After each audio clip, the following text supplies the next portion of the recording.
Think back to the last time you were in a crowded room. Who truly commanded the space? Was it the one dominating the conversation, talking over others, trying too hard to prove themselves? Or was it someone who barely spoke, yet when they did, the entire room paused, their words cutting through the noise like a knife? You see, this isn't just coincidence. It's a fundamental truth about human nature. The most compelling people don't demand attention, they draw it in. And then, without even trying, they become the ones everyone listens to, follows, and respects. But here's what will blow your mind. This kind of silent attraction isn't something you're born with. It's something you build. And very soon after applying the right habits, you'll start noticing a shift in how people respond to you. So, what exactly sets these people apart? Well, for this reason, we're diving into 5 rare yet incredibly powerful habits, all deeply rooted in Stoic philosophy. These habits will make you instantly more magnetic without saying a word. Let's get started. Habit 1. Radiating authenticity and integrity. Let's explore how authenticity and integrity form the cornerstone of Stoic silent attractiveness, creating a magnetic presence that draws others to us without the need for words or deliberate effort. Imagine yourself at a networking event, surrounded by people who seem to effortlessly command attention. You observe as they navigate conversations with practiced charm, their words perfectly calibrated to impress whoever stands before them. One moment they're enthusiastically agreeing with a potential client about the importance of sustainability. Minutes later, they're nodding along with someone arguing against environmental regulations. You watch this chameleon-like behavior with a mixture of admiration and discomfort. While it appears effective in the short term, something about it feels hollow, even manipulative. How often do we find ourselves tempted to shapeshift in similar ways? When facing social pressure, job interviews, or even casual conversations with new acquaintances, we might feel compelled to present a carefully curated version of ourselves, one that we believe will be most accepted or admired. We monitor our words, adjust our opinions, and sometimes even compromise our values to gain approval. The emotional toll of this constant performance is exhausting. Each interaction becomes a calculated dance rather than a genuine connection. Each relationship built on this foundation feels tentative, as if it might collapse once the real you emerges. Yet what if the very authenticity we're hiding could actually be our greatest source of attraction? What if the energy we expend on impression management could instead be redirected towards something more powerful and paradoxically more effortlessly magnetic? The typical reaction to social situations often involves wearing different masks for different audiences. We become social chameleons, adapting our personalities, values, and even moral stances to align with whoever we're speaking to at the moment.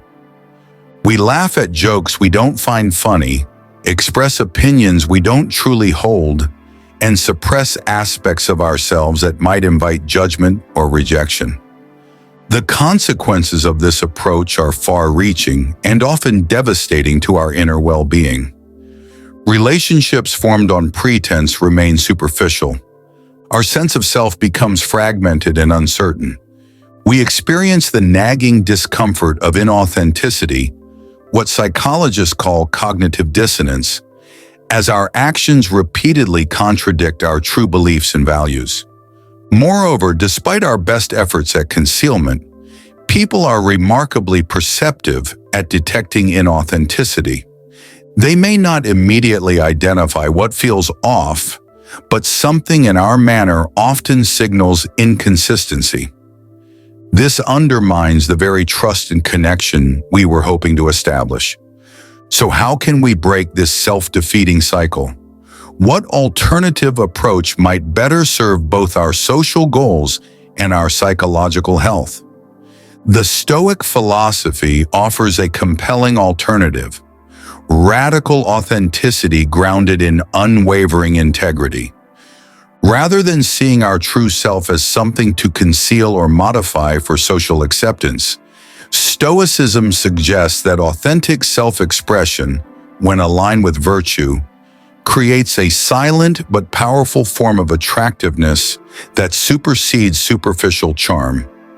At its core, Stoic philosophy emphasizes living in accordance with nature and reason, guided by the cardinal virtues of wisdom, courage, justice, and temperance. Authenticity from this perspective isn't about impulsively expressing every thought or emotion that crosses your mind. Rather, it's about cultivating a deep understanding of your core values and consistently embodying them across all contexts. Integrity, meanwhile, represents the alignment between your internal principles and external actions, the congruence that signals to others that you are a person of substance and reliability. To apply these principles in everyday life, start by engaging in honest self-examination. Reflect on what you truly value, independent of social approval or conventional success metrics. Which principles would you maintain even if they cost you popularity or temporary advantage? Once you've clarified these foundational values, practice expressing them consistently across different contexts. Resist the urge to present different versions of yourself to different audiences. When faced with social pressure that contradicts your values, choose respectful but firm authenticity over people-pleasing conformity. Develop the habit of speaking truth, even when silence might be easier. This doesn't mean being needlessly blunt or insensitive. Rather, it means ensuring that what you do say aligns with your actual beliefs. Practice transparency about your limitations and mistakes, which paradoxically increases rather than diminishes others' trust in you. Cultivate what the Stoics called indifference to external judgments, not in the sense of apathy toward others, but in maintaining an internal locus of evaluation rather than constantly seeking external validation. The results of this approach may surprise you. Rather than alienating others, authentic self-expression often attracts those who resonate with your values and respect your integrity. The energy previously spent on maintaining facades becomes available for genuine connection and meaningful pursuits. You develop a presence that communicates solidity and trustworthiness without the need for explicit self-promotion or impression management. I experienced the power of authenticity and integrity firsthand during a critical turning point in my career. After joining a prestigious marketing firm, I quickly realized the company culture encouraged exaggerating product benefits to clients, not outright lying, but certainly stretching the truth beyond what I felt comfortable with. During my first few months, I tried to play along, crafting presentations that amplified potential outcomes while downplaying risks, all while feeling increasingly disconnected from my work and myself. The breaking point came during a meeting with a major prospective client. My supervisor had prepared talking points that significantly overstated what our campaign could realistically achieve. As I sat across from the client, a small business owner investing a substantial portion of his savings in our services, I found myself unable to continue the charade. Instead of delivering the prepared pitch, I took a deep breath and offered an honest assessment. Our campaign would likely improve his metrics, but not to the degree suggested in our materials. I explained the realistic timeline for results and identified several genuine risks he should consider before proceeding. My heart pounded as I spoke, certain I'd not only lost the client, but also jeopardized my position at the firm. To my surprise, the client leaned forward with increased interest. "You're the first agency person who hasn't promised me the moon," he said. "I appreciate knowing what I'm actually getting into." He signed the contract that day, specifically requesting that I personally oversee his account. Back at the office, I braced for my supervisor's anger. Instead, after an initially tense conversation, she admitted that my approach had secured a client who had previously rejected 3 other agencies' pitches. "He said he chose us because he finally found someone he could trust," she told me. Over the following months, I maintained this commitment to transparency with all clients, even when it meant occasionally losing a prospect who wanted unrealistic guarantees. What surprised me most about this experience wasn't just that the client responded positively to honesty. It was how this single act of authenticity rippled outward, transforming both my professional relationships and my relationship with myself. Clients began specifically requesting to work with me, often citing trustworthiness as their primary reason. Colleagues who initially viewed my approach with skepticism gradually began adopting similar transparency in their own client interactions.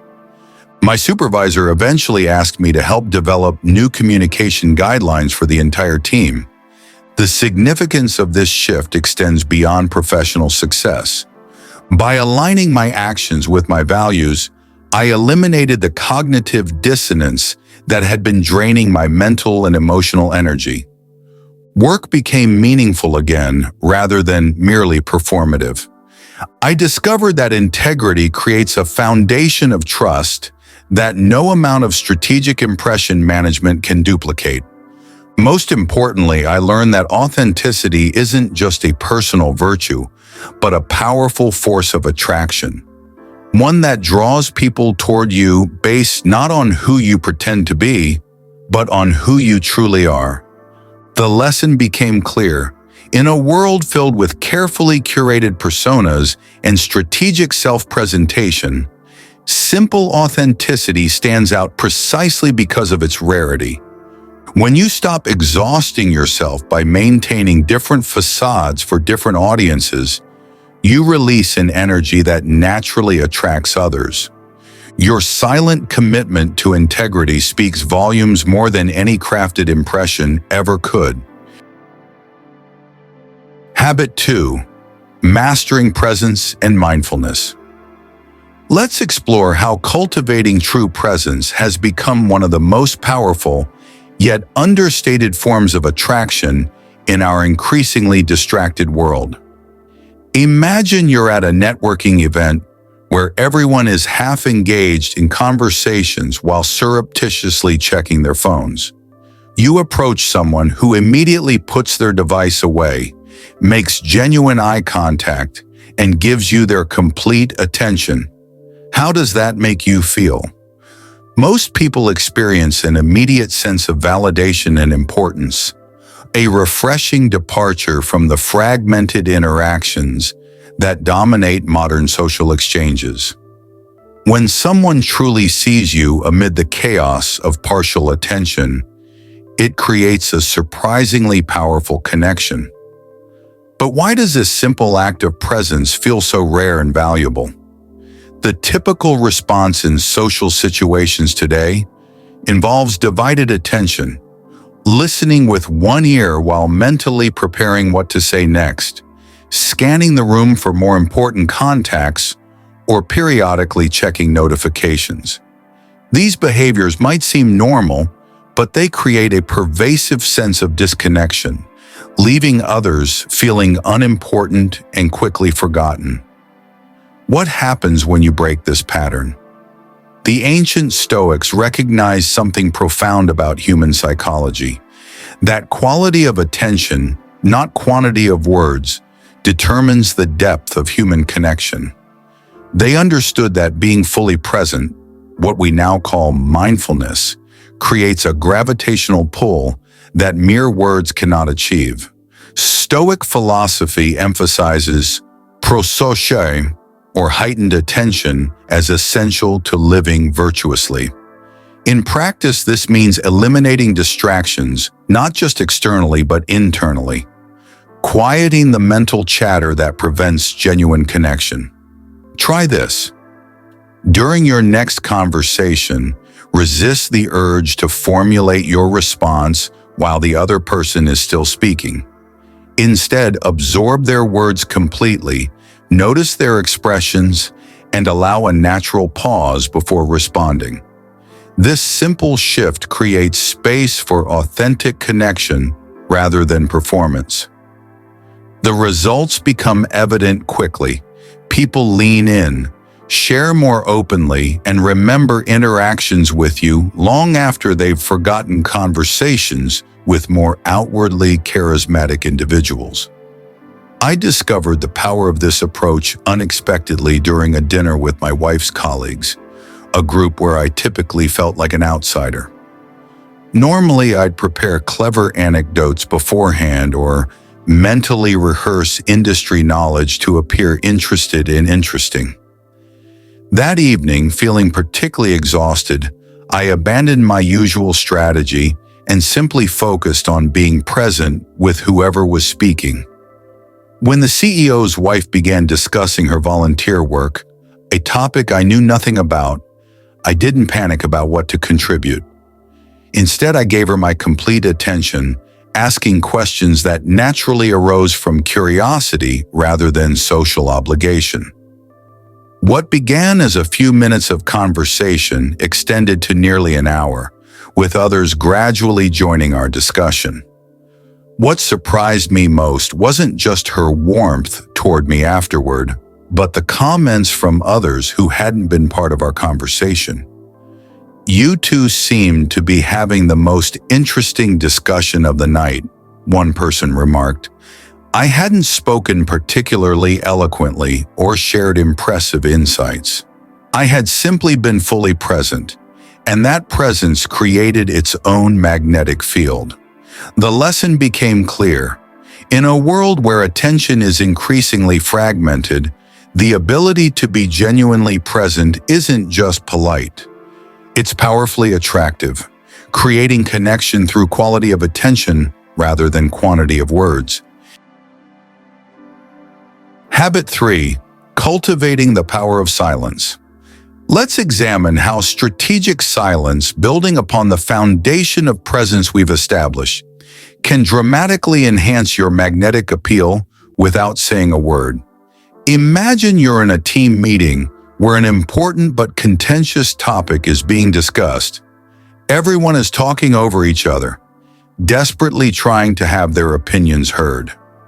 When finally asked for your input, instead of immediately jumping in with your thoughts, you take a deliberate pause, allow the question to settle, and then respond with measured words. How does the room react? Often there's a palpable shift in energy. People who were barely listening to others suddenly lean forward to catch every word you say. Your colleagues feel a strange mix of curiosity and respect, wondering what thoughts were forming during that powerful pause. What if the most compelling communicators aren't those who speak the most, but those who understand when not to speak at all? The typical reaction in conversation is to fill every moment of silence, viewing any pause as an awkward gap that must be bridged immediately. This anxiety about silence leads to rushed, half-formed thoughts, unnecessary repetition, and diminished impact of our words. Moreover, this constant verbal output creates a sense of desperation rather than confidence. What happens when we resist this impulse? Ancient Stoics like Epictetus famously advised, "Be silent for the most part, or say only what is necessary and in few words." They recognize that silence isn't just the absence of speech. It's a powerful communication tool in its own right, allowing words to land with greater impact and creating space for deeper connection.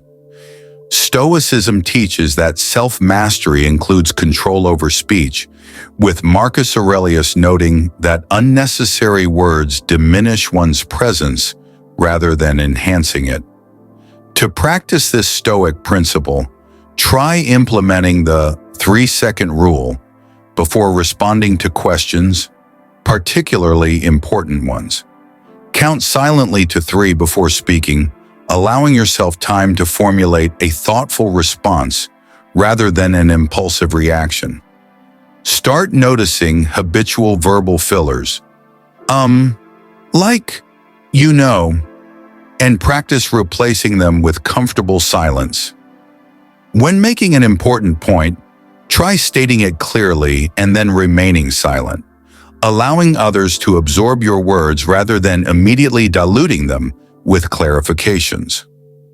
The results often manifest quickly. Your words carry more weight, people interrupt you less frequently, and your opinions are sought more often, despite or because of your economic use of speech. I struggled with this concept early in my career as a junior analyst at a consulting firm.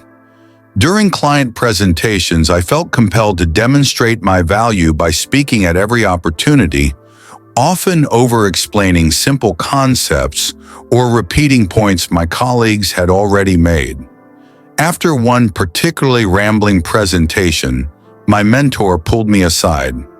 "You spoke more than anyone today," she said, "but I'm not sure anyone heard you."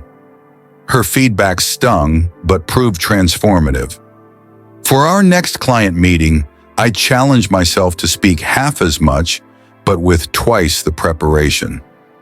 When questions came my way, I resisted my habitual immediate response, allowing a brief silence before answering. During one particularly tense moment discussing budget concerns, I offered a concise observation and then remained quiet rather than nervously elaborating. What shocked me wasn't just that my words had greater impact. It was how the perception of my expertise seemed inversely proportional to my word count. Clients began directing their most challenging questions to me, despite my being the most junior person in the room. My team lead later commented that I suddenly seemed more senior. I hadn't gained any new knowledge or credentials. I had simply embraced the power of strategic silence. This experience revealed a counterintuitive truth.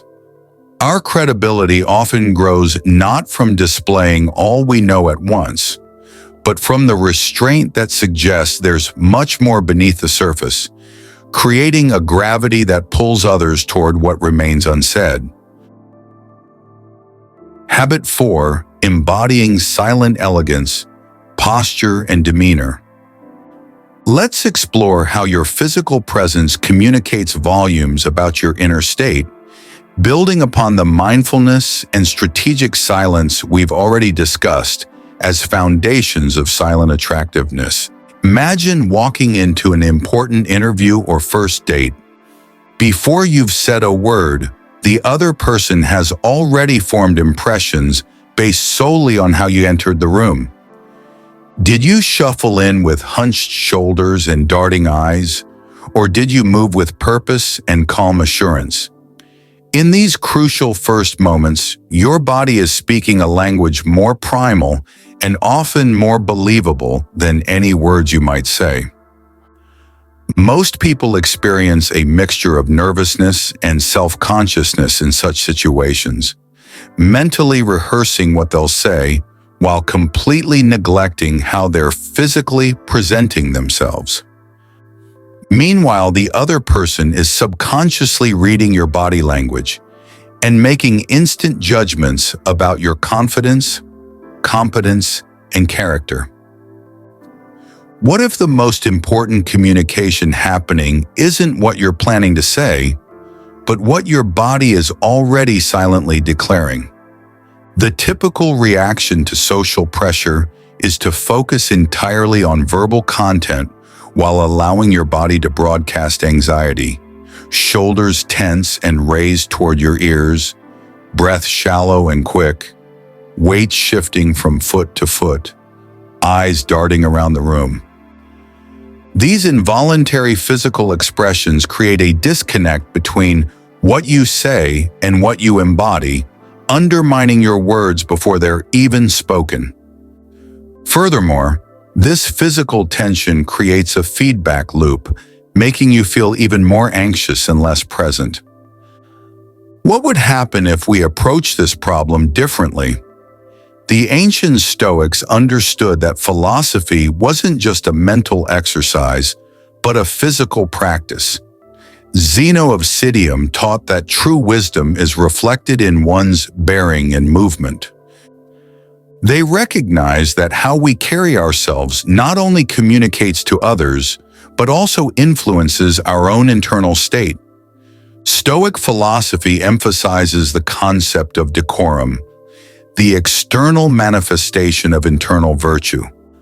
Marcus Aurelius advised cultivating a bearing that is neither tense nor relaxed, neither restrained nor unrestrained. This balance is achieved not through artifice, but through genuine self-possession. To practice this principle, start by becoming aware of your habitual posture patterns. Several times throughout the day, conduct a brief body scan. Are your shoulders raised? Is your jaw clenched? Is your breath shallow? Without judgment, gently adjust. Roll your shoulders back and down, unclench your jaw, and take 3 deep breaths that expand your rib cage in all directions. When walking, imagine a string pulling gently from the crown of your head while your feet connect solidly with the earth.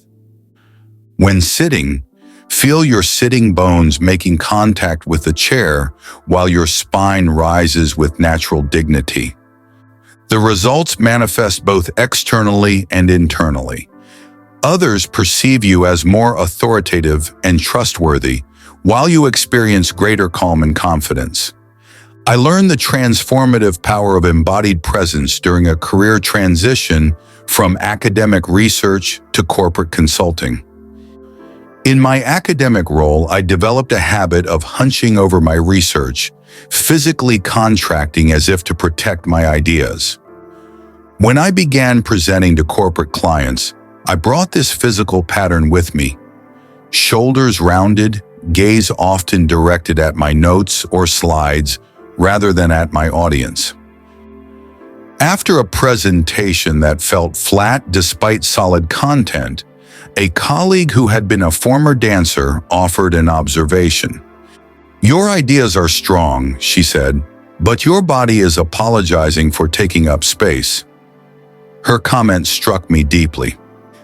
That weekend, I recorded myself giving the same presentation and was shocked at the disconnect between my confident words and my hesitant physical presence.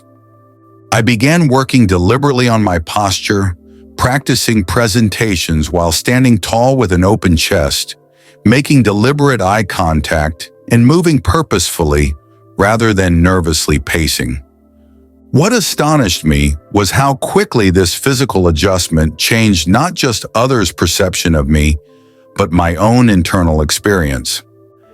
In my next presentation to senior executives, I entered the room with deliberate, unhurried movements, stood tall with feet firmly planted, and maintained steady eye contact while speaking. The content of my presentation was identical to previous versions, but the reception was dramatically different. Executives who had previously checked their phones during my talks now leaned forward with interest. Questions became more substantive rather than challenging. The most surprising outcome wasn't external validation, but my own sense of calm authority.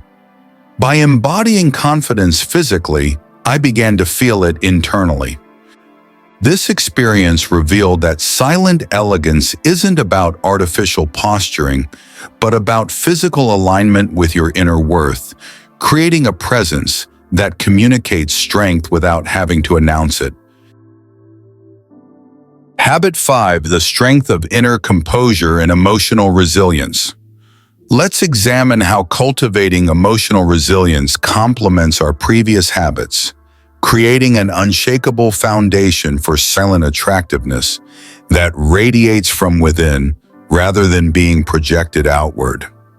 Imagine you're in a high-pressure meeting when a colleague publicly criticizes your project in front of key stakeholders, questioning your competence in judgment. Your heart races, your face flushes, and a flood of defensive thoughts crowds your mind, demanding immediate expression.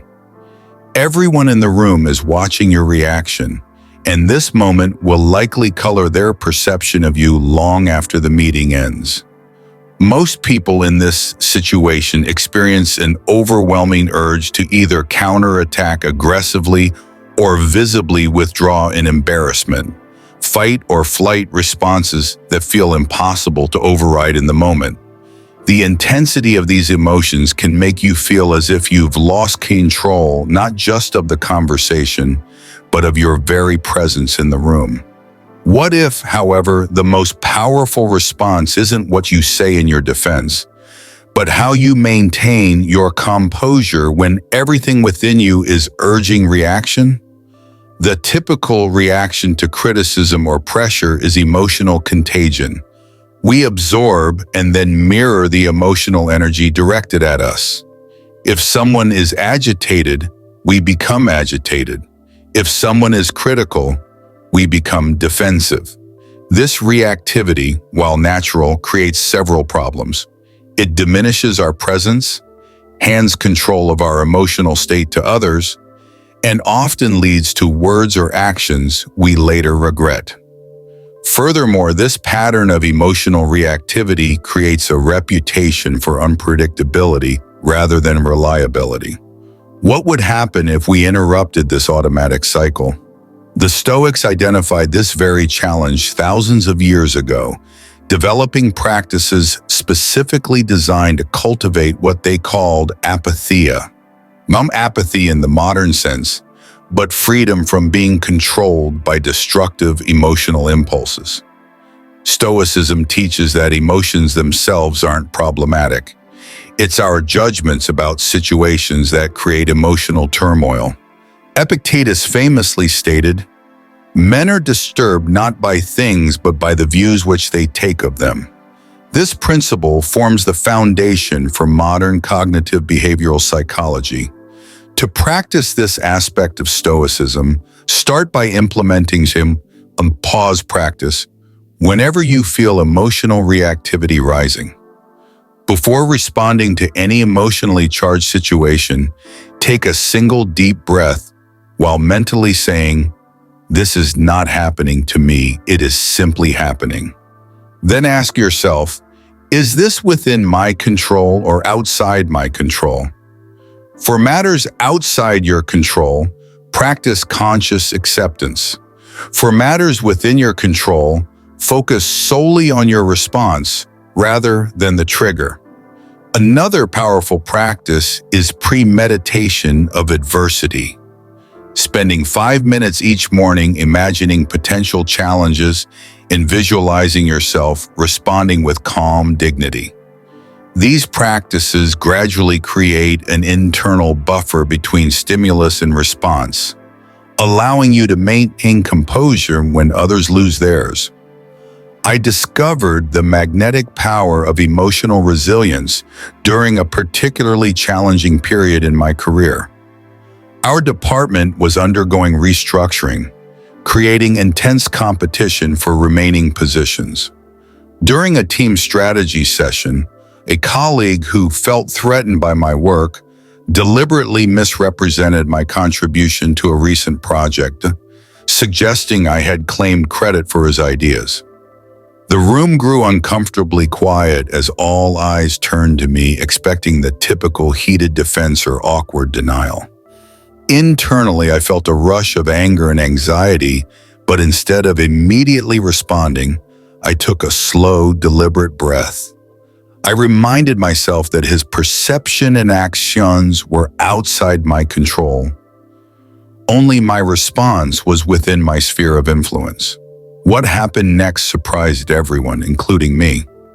Rather than launching into a defensive explanation, I simply acknowledged his perspective with a brief nod, then calmly redirected the conversation back to the project's objectives and team accomplishments, highlighting several colleagues' contributions, including his. I addressed the actual goals of the meeting rather than being derailed by personal conflict. After the meeting, several team members approached me separately, remarking on my composure. My manager later told me that my response in that moment had significantly influenced his decision to promote me during the restructuring, saying, "Anyone can look good when things are going well. You showed who you are when things got difficult." The most unexpected outcome wasn't the external validation, but my own internal shift. By maintaining composure in that crucible moment, I discovered a well of strength I hadn't known existed. The experience taught me that emotional resilience isn't about suppressing authentic feelings, but rather about choosing which emotions deserve expression and which are merely reactions to be observed and released. This distinction creates a particular kind of magnetism. People are naturally drawn to those who remain centered when circumstances pull others off balance, creating islands of calm in turbulent waters. Silent attractiveness, when cultivated through the lens of Stoic philosophy, represents a powerful and sustainable form of social appeal. It is not predicated on superficial charm or attention-seeking behaviors, but rather emerges from a foundation of inner strength, virtue, and self-mastery. The 10 Stoic-inspired habits outlined in this report provide a practical framework for developing these qualities, leading to a natural and enduring form of attraction. The benefits of cultivating these habits extend far beyond social interactions, fostering personal fulfillment, inner peace, and a more meaningful engagement with the world. By embracing the wisdom of Stoicism, individuals can unlock a profound and lasting form of attractiveness that speaks volumes in silence. If this message resonated with you, subscribe for more insights on using Stoicism to navigate life's challenges with clarity and strength. See you in the next video.